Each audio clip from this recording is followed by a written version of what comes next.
My favorite moments when I do my experiences is when we can all laugh together. This is cannabis. It's either you're gonna like it or say nope. And it changes with the pheromones. This is a higher end oil. I get stopped all the time. What are you wearing? You're not gonna get high. Damn it. And a lot of jokes are crystal mint. When they do the crystal mint, it's, what? What are we doing? That'll really wake you up. I feel cured. Smell this cannabis, or smell this black opium, or smell this hash. They're like, man, you got all the good stuff.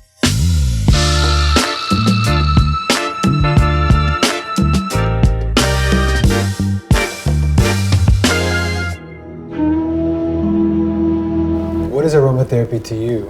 I get that question asked a lot. There's going to be one scent that sticks with you. There might be none that stick with you. That's okay. You connect with it. What do you feel when you smell this? What do you connect with when you smell this? It's inside you. You connecting to that energy of the smell of the flower, of the tree, and Mother Earth. That's what aromatherapy is. If you like it, your chakras are requesting it, period. If you don't, that's okay. Your chakra's balanced in there. Take it as, oh, my chakra needs this. It's requesting it, if you're really connected to it.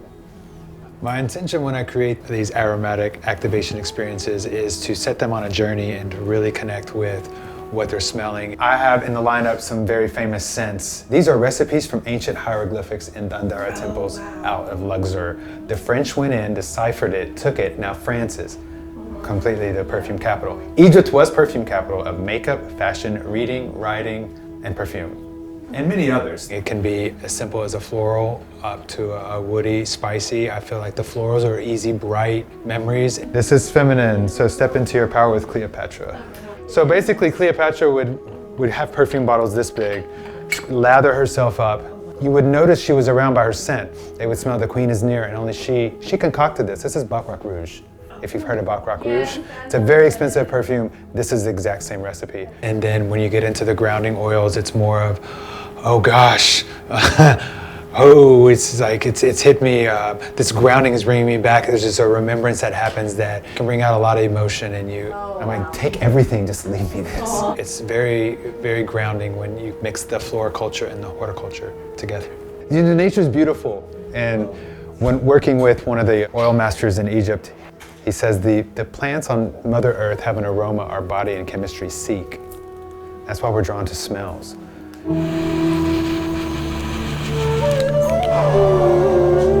Or a third eye opener. It's almost like meditation when you smell an oil and you connect with it. It's something very pure, like you are with your baby. You know, there's an intention there that is so sacred. It's surprisingly, amazing. The word that comes to mind, and I'll explain, is polarity. Because a lot of it is very, very, very grounding, but then on the other hand, you have some that are kind of like taking you up into the clouds. So there's a gentle polarity to it. It's basically going back to our ancient roots. We're at a point now where we are not healing, and we need to go back and connect with that. And in ancient Egypt, that's what they used. They used smell as one of their 4 main healing modalities. For ointments, for hair, for skin, it was the fragrance of the aroma of Mother Earth. I've heard women say, this has changed my life, thank you. Stuff does that, it changes your life. When you go out and you feel good and you're wearing something, you can smell that. I think aromatherapy is needed for situations of anxiety, depression. When you feel anxious or depressed, to smell rose, to open up your heart. That's what essential oils and aromatherapy do.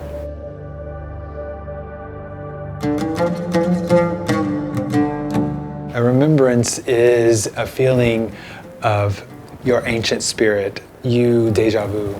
It's a feeling of, oh, I remember this feeling. Why am I so natural at this? It could be anywhere. It's from your career, now that you're very good at. It's in your soul, it's in your energy path. So it evokes almost like memories. Some, it's like, I don't know if it's memories from this lifetime or another lifetime, but you have a smell and it's almost like you're walking down a road with, like seeing trees or valley. And it's just, I don't know, it's beautiful. I'll smell something and it's so like, what is that? I remember this from, where do I remember this from? It doesn't feel like this lifetime, it feels maybe something that's set, very ancestral. That's what I mean about remembrance. I was in Mount Shasta 2 summers ago, They had some Egyptian perfume and I was smelling it and I was like, no, I cannot connect with this. And I had some on me.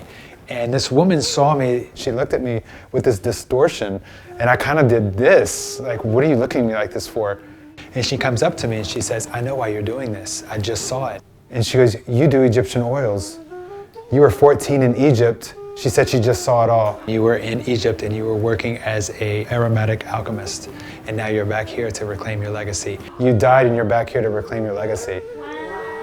I'm like, what is happening? And I just kind of looked at her and I resonated with it. Like the instant thing was, I need to sit with this in a journey and find out if this is true or not. How can this woman know this about me? And then with the remembrance that I keep feeling every time I step into these oils, it's like, okay, maybe there's something that's there.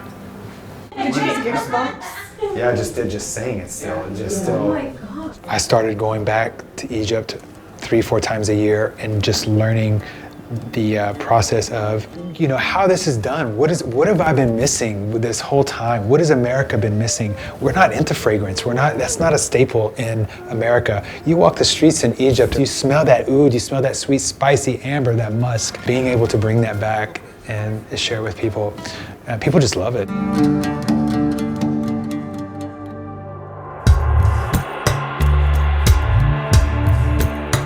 House of Essence was constructed in 2023 by a vision I got through using my shamanic skills. When we first moved here, we took 2 years of shamanism. And one of the courses was to go into the woods right here in Sam Houston Forest and connect with trees. And I thought, okay. Where we're standing now actually used to be a big cedar tree, and 2 summers ago it died. I went up to connect with it and it said, I died so you could cut me down and build this. And it basically said it's gonna be an essential oil house. I mean, it showed me in a split second. I saw this vision. It showed me this structure. Within a blink, I saw it. I saw the way this looked. So I got with the builder and we started this. 3 days later, I was in a meditation and I heard go to Cairo now. And 2 weeks later, I was in Cairo learning about Egyptian oils. I knew that was confirmation that I needed to go see what this spiritual energy was telling me. It was like the universe was speaking to me so prominently and I had to adhere to it. I know it sounds crazy. It's just the way it was and it's the way it is, and it led me to this path of parfum in Egypt. I just listened to the universe and followed the guidelines in a way of Mother Earth, and yeah, it's a beautiful message I got.